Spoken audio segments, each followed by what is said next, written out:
interesante el reportaje. La verdad es que ustedes acaban de ver lo que es posible hacer con obras por impuestos, ¿no? Esta fórmula que está funcionando. Sí, como siempre hay errores, hay excesos, hay equivocaciones, pero todo hay que mejorarlo. Nosotros preferimos en este programa ver el vaso medio lleno y no medio vacío. Esa es la visión que vamos a tratar de imprimir en las siguientes ediciones de Cara y Sello. Ya está con nosotros el último invitado de esta noche, que no por último es el menos importante, todo lo contrario. Vamos a tener buen tiempo para conversar con César Gutiérrez, expresidente de Petroperú. Bienvenido, César. Buenas noches, Oscar. Gracias por la invitación. Encantado. Los dos temas básicamente por los que te hemos convocado son dos temas que nos preocupan mucho. Uno es el oleoducto norte y dos, el gasoducto sur. Empecemos por el oleoducto norte. El oleoducto norte es la columna vertebral que conduce el petróleo que producimos en la selva, etc. De eso no tenemos que abundar. Pero se rompe. Yo recuerdo que cuando tú eras presidente de Petroperú se dio quizá 1 o 2 incidentes, pero han ido... después entonces, sabía que me corrijas. La secuencia viene a partir del 2011. Ya, ¿por qué? ¿Qué pasa? Bueno, hay antigüedad, por supuesto obsolescencia en infraestructura y una desinteligencia con los pobladores de la zona, ¿no? Si contabilizas al 31 de enero de este año, desde el año 2011, han ocurrido 61 eventos. Así es. Eso es un escándalo, claro, en cualquier parte del mundo. El discurso siempre ha sido los terceros, pero si contabilizamos, tenemos 30 de autoría propia, o sea, envejecimiento, corrosión, de repente falta de mantenimiento, 27 por terceros y 4 en investigación si son terceros. O sea, digamos, 31, si queremos, por terceros, 30 de defecto propio. Es decir, casi la mitad por defecto propio. Ahora, este gobierno, me refiero al que ha entrado en el año 2000, el liceo con PPK, dio algo importante, que fue un decreto legislativo, que ya lleva 2 años de vigencia, se lo cumplió 2 años a fin del año pasado, en el cual permitía el ingreso de la participación privada. Petro ha tenido todas las facultades para poder hacer una especie de iniciativa privada propia en la empresa, porque tenía una facultad legislativa otorgada por un decreto legislativo publicado en el Perú, en lo cual no ha habido ninguna oposición en el Congreso. Hablas de la posibilidad de que un inversionista tenga una iniciativa privada, plantee una solución que no le cueste al Estado. Claro, la idea Ese marco legal existe. Por supuesto, o sea, y con rango de ley, el decreto legislativo tiene rango de ley. Eso permitiría... El 1292. El 1292, el decreto legislativo 1292. Entonces, eso permitía que pudiera venir un tercero hacer Permitía y permite, perdón. Sí, y que ese tercero hiciera un diagnóstico, qué es lo que ocurre, a su cuenta y riesgo, y le propusiera cuál es la solución y la inversión. Esa propuesta podría ser, luego de presentada, publicada, para que pudiera haber una concurrencia y un posible competidor. Claro. Eso no se ha hecho. Claro. Eso no se ha hecho y lamentablemente han seguido los errores en los últimos 2 años. Y yo no entiendo, la verdad, la actitud en Petroperú. Hay una especie de predisposición que no entre capital privado, cuando las posibilidades de hacer cosas ahí son muy limitadas. O sea, si tú miras los estados financieros separados del oleoducto, su mejor año en los últimos 3 años ha sido una utilidad operativa de $12 millones. Si tú sacaras con la tasa de descuento que utiliza Petro por su costo de oportunidad de capital, no le permitiría en un horizonte de 20 años una inversión más de $100 millones. Y lo que se tiene entendido es que no se necesitan 100, se necesitan más de $1.000 millones. Así es. Entonces, eso no lo va a poder hacer Petro. No, imposible. Y el otro problema... No, más aún con todos los problemas que tiene ya con el Talara. El tema de la refinería Talara. No hay un solo, y no hay banco en el mundo que le quiera prestar. Claro, entonces, ¿qué es lo que ocurre? Que al impedirse la participación del privado, también está impidiendo un buen a los trabajos de relacionamiento social, que el privado, y tú lo conoces porque has trabajado en eso, creo que tiene mayores posibilidades, por mayor conocimiento, claro, por mayor presupuesto, y porque tiene más experiencia en este tipo de cosas. Entonces, lo que estamos viendo es una seguidilla de eventos con gran perjuicio a la producción, que llega a la costa, pero que no se hace en el Perú, sino se exporta, pero al final deja regalías, y ninguna posibilidad de enmienda. Se siguen alargando los plazos y ya los anuncios de qué cosas se hace con el oleoducto prácticamente pasaron a segundo plano. Hoy día comenzamos a discutir refinería Talara. Sí. Esto es importante. Sí. Y si hubiese un privado, varios interesados en ese tipo de bienvenido, que presente su iniciativa. Esta semana se realizó en Toronto el PDAC, el evento minero más grande del mundo, pero ahí se juntan diversos inversionistas de todo el mundo, pero también tuve oportunidad de conversar con un experto en temas petroleros y me decía, si el tema del oleoducto fuese, si el oleoducto no fuese de una empresa estatal como Petroperú, si no fuese una empresa privada, ya habría hecho el nuevo oleoducto de inmediato. ¿Por qué? Porque es un negocio seguro. El petróleo está, los pozos están, el destino está, la exportación está, o sea, está cerrado el círculo. ¿No crees que en el fondo lo que ha pasado, uno, es que hemos tenido pues dos presidentes, del Perú en los últimos años, por hablar de estos dos últimos años, varios gabinetes, ministros de Economía, el presidente acaba de asumir interinamente el gerente general como presidente de Petroperú, Esteban Bertarelli, y todo esto como que le quita ritmo? Pero mira, toda la plana gerencial, de gerente general hacia abajo, son los mismos de siempre. Entonces los diagnósticos que se llevan a directorio para discutir nacen desde las gerencias. Y yo no he visto ninguna actitud. Y con respecto al interinato que es de la presidencia, yo no creo que sea tal. Porque si hablamos de interinato, lo que correspondía que existe un vicepresidente, que es el señor Barros, que es un hombre del sector finanzas, podría haber asumido interinamente la presidencia. Lo que se ha dado es un presidente de largo plazo, pero siempre dentro de la empresa, con la visión interna de la empresa, un momento que se necesita mucha imaginación. Acá el problema de la empresa es qué es lo que va a ocurrir con la operación y qué va a ocurrir con la deuda. La operación, la refinería Talara va a parar el 1 de septiembre, y de ahí hacia adelante, hasta que se inaugure la modernización, que vamos a pasar más o menos 2 años y medio, Petro va a actuar como comercializador. Entonces aquí hay una política comercial y por otro lado un gran compromiso para pagar deuda. Entonces necesitamos una persona que conozca de finanzas y aspecto comercial con gran credibilidad en el mercado para que esto funcione. Ahora, yo creo que no están dando las condiciones en este momento. No tenemos que decir nombres, pero hay empresas, hay una empresa muy grande en el mundo que ha llegado a tener esta iniciativa privada, entendemos que ha hecho un estudio, les ha dicho, yo levanto el dinero, que son algo de 2.000 millones de dólares, rehago completamente, reconstruyo el oleoducto norte, le pongo fibra óptica, separo el crudo del pesado del... O sea, todo. ¿Cuánto pone el Estado? Nada. Y es un poco para que el público entienda, es como la fórmula del peaje. Yo hago la carretera, me dejas el peaje durante unos años para recuperar mi invención. Entonces, yo lo que siento es que hay miedo en Petroperú, miedo más que desconocimiento. No sé, ¿qué piensas yo tú? creo que hay una actitud de que no entre el privado, siempre manejado. ¿Tú crees eso? Yo no creo eso. No, yo los conozco, he trabajado con ellos. O sea, hay obstinación a no cambiar. Claro, tú has estado ahí en la, por eso, 2 años, la cabeza. 2 años, claro. no ha sido poco tiempo, entonces los conozco, hay poca actitud. Ha durado más que la mayoría de presidentes. Y hasta de los premios. Sí. Entonces, hay un temor al ingreso del privado. Lógicamente la edad promedio en Petro en un momento y en mi época era cerca de 62 años, la edad promedio del personal. Te imaginas gente que tiene mucho tiempo y tiene mucho temor de que ingrese un privado ahí. Pero esto acá era una conveniencia del Estado, porque no solamente es que venía el privado y ponía el dinero, sino pagaba una retribución. ¿Y qué es lo que tiene que conducir y qué volúmenes era su cuenta y riesgo? Yo tengo gran duda sobre el volumen, pero a mí me sorprendía que fuera por cuenta y riesgo, y yo tengo entendido que deben saber por qué lo hacen. Así Entonces, es. ¿por qué? Pero en todo caso, César... ¿Por qué dejar que el Estado haga claro, eso cuando el privado César, puede hacerlo? pero en todo caso es el problema del privado. Es decir... Por supuesto. Si el privado está loco, cosa que dudo, los bancos que le prestan al privado 2.000 millones están locos, cosa que dudo, y dicen, bueno, queremos ese riesgo, dale el riesgo, porque el Estado no tiene ni la plata, no puede apalancar ese dinero y necesita el oleoducto. El Perú necesita el oleoducto. Es lo que estaba diciendo, o sea, si el privado hizo sus estimaciones de volúmenes, déjalo pues, el privado tomó a cuenta y riesgo eso. Entonces él va a tomar el riesgo, él va a tener que pagar la deuda si se endeuda, o va a tener que sacrificar capital propio si lo pone.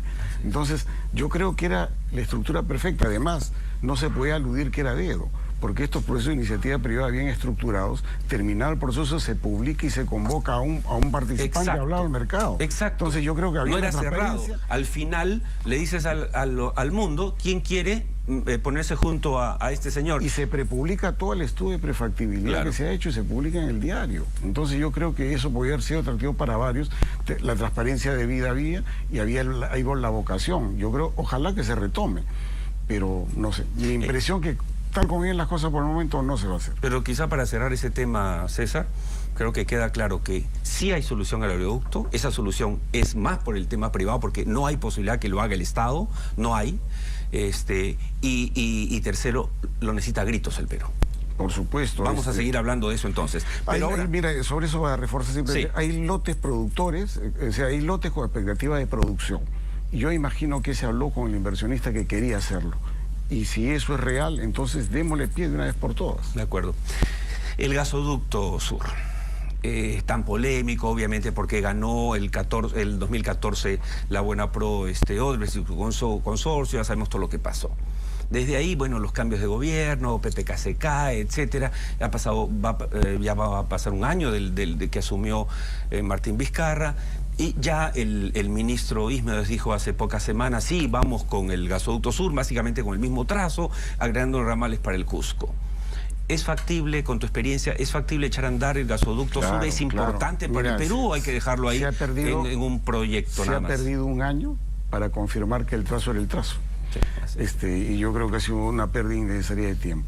Pero esto tiene un correlato en el sector eléctrico, y después volvemos un poco porque hay unos problemas que hay de arbitrajes de por medio. Sí, es cierto. El correlato del sector eléctrico es que en estos momentos existen en Mollendo e Hilo 2 plantas termoeléctricas que suman 1.400 megas, que se llama el Nodo Energético del Sur.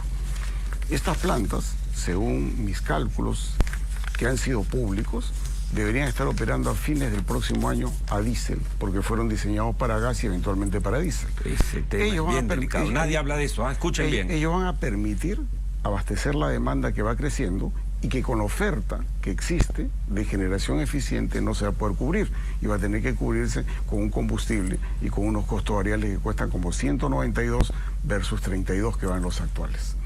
Entonces, eso es un gran problema. Pero además ese contrato obliga al Estado a que mientras no tenga realmente el gas, tiene que irle pagando, de paso. Entonces, ¿qué es lo que ocurre? Eso lo paga el consumidor al final, ¿no? Ahora, ¿qué ocurre? Sin embargo, hay una desinteligencia en el ministerio sobre esto. En Hilo existe una planta carbón. La planta de carbón en el mundo están saliendo del mercado por contaminante. Exceptuando India, que es casi imposible. El carbón, después el gas natural, es la que menor costo de producción tiene. Si yo antes hablaba de 32, te vale 40. Y con ánimo de promover las renovables, ha creado una propuesta legislativa que dicen que está, propuesta normativa que dicen que está a punto de salir, que en el cual se pretende, con la medida que se va a tomar, es que salga de servicio la generadora carbón. Eso va a generar un grave perjuicio, porque si antes la secuencia era hidroeléctrica, gas natural ciclo combinado, gas natural ciclo simple, luego de carbón por precio, ahora nos saltaremos directo a la de diésel. Eso tiene que enmendarlo el ministro de turno que esté, desde que se nombre el nuevo gabinete. No sé si el actual o el que venga, pero es un tema controvertido, es un tema que me parece que le han acercado al ministro una información que él no ha entendido, pero que es importante iniciar un debate público porque se necesita una solución. Ahora, con el gasoducto, el gran problema que hay con el gasoducto es, se anunció un número, una fecha, que dice es el 2025 traería impuesto de operación comercial si hacemos las cosas, todo lo que debemos hacer. Pero hay un tema en paralelo que ha venido medio oscuro, que es... ¿Las demandas? Sí. Es una maraña. Claro, entonces mira... Demandas contra demandas. Si por ejemplo en este cronograma se empezara el proceso de competencia y se otorgara el 2021, el nuevo que viene vendrá con sus ductos, vendrá con su infraestructura y lo atenderá al precio que diga en ese momento la licitación. Pero en estos momentos la demanda que está en el CIADI, que empezó una de las 3 empresas del consorcio, es una demanda por 500 millones de dólares que se va a hacer extensivo a las otras 2 empresas si es que ganan, y ya tiene grande probabilidad de ganar. Eso sumaría 2.000 millones de dólares. ¿A cuenta de qué? A cuenta de la infraestructura que dejó el concesionario anterior. Entonces la pregunta es, si yo licito, no puedo utilizar todavía esa infraestructura porque va a venir alguien, ahí eso está en discusión. Si me ganan el arbitraje, ¿qué me hago con 2.000 millones de infraestructura que voy obligado a pagar si pierdo el arbitraje y el otro operador vino con su propia infraestructura? Entonces es un tema que no se está discutiendo y lamentablemente en el tema del arbitraje estamos creando condiciones para perderla, y te explico una frase. Para perder, ¿tú crees que vamos a perder? Sí, no, yo creo que lo tenemos perdido por acción del gobierno. ¿Por qué? Mira, cuando es la caducidad de la concesión, por falta de cierre financiero, por la absoluta razón por parte del Estado, a los pocos días, a menos de una semana, se emite un decreto de urgencia, en la cual el Estado le da a los Sinermin la tarea de contratar una empresa que preserve los bienes de la concesión, o sea, preserva los ductos. Desde ese momento, el Estado se obligaba en el lapso de un año o vender los ductos o pagar el 72.25% del valor contable neto de los bienes. Posteriormente cambió de parecer y por eso terminamos en el CIADI, como que le dijo, mejor llénese su ducto, yo no tengo nada que ver y el nuevo vendrá con sus propios ductos. Pero en mayo del año pasado se venció el contrato del que preservaba los bienes y se renovó el contrato. Entonces se ha creado la condición como de decir, oye, yo tengo los bienes en posesión, yo los voy a vender y de ahí te voy a dar la plata. Entonces se ha creado la condición y este mayo nuevamente se vence el contrato. Y me imagino en mayo, claro, porque eran contratos anuales. Lo cual quiere decir que tendrían que renovarlo. Que yo creo que si el Estado fuese coherente con la posición que diera el CIE, no debería renovarlo. Claro. Pero ya renovó una vez. Claro. Y entonces por eso yo te decía, se han creado las condiciones para que nos ganen el arbitraje, lo cual le pone una sombra a este proceso del gasoducto subterráneo al 2025. Sí, yo lo que veo aquí, César, es que, digamos, esto es algo tan grande. Estamos hablando de un proyecto de alrededor de 7.000 millones de dólares, según lo que he investigado, uno de los más grandes de Latinoamérica, y por lo tanto la banca estaba por eso muy interesada. No es moco de pavo. Entonces, esto ya para mí, no sé qué opinas tú, trasciende el ámbito del ministerio. Esto es arriba, esto es visión de país, ¿no es cierto? Decir, sí, queremos como tuvimos un camisea que nos cambió la matriz energética, necesitamos, porque acá no podemos darnos el lujo de, como que nos dimos en el tren eléctrico, lo hicimos después de 25 años, de que empezó. No, acá se tiene que hacer de inmediato, porque si no se nos va el tren, vienen las renovables y nos quedamos con el gas metido debajo de la tierra, ¿o no? Sí. Es innegable que se necesita, las plantas están construidas, las termoeléctricas, las renovables no van a poder cubrir esos volúmenes de producción que llevarían las termoeléctricas, por más que ingresen renovables. El tema de lo que está faltando es coherencia en el propio gobierno. O sea, esto tiene que trabajarlo conjuntamente el Ministerio de Economía, la Presidencia del Consejo de Ministros, y debería trabajarlo con el Ministerio de Energía y Minas. Lo que está habiendo es inteligencia y creo poco conocimiento de todos los antecedentes. Es un tema complicado, es un tema que se inicia en el 2007. Entonces, han pasado 12 años y la verdad que había una serie de cosas en el camino que es necesario que se conozcan. Si eso se coordina, se hace la cosa correctamente, saldrá adelante, pero ahora sí tenemos una contingencia de quedarnos con un conjunto de ductos que no sabremos qué hacer y probablemente vamos a perder el arbitraje por 2.000 millones de dólares mientras se trata de correr el nuevo concurso. César, ojalá te equivoques, pero normalmente aciertas. Gracias por estar con nosotros. Gracias. No te muevas, que nos vamos a despedir.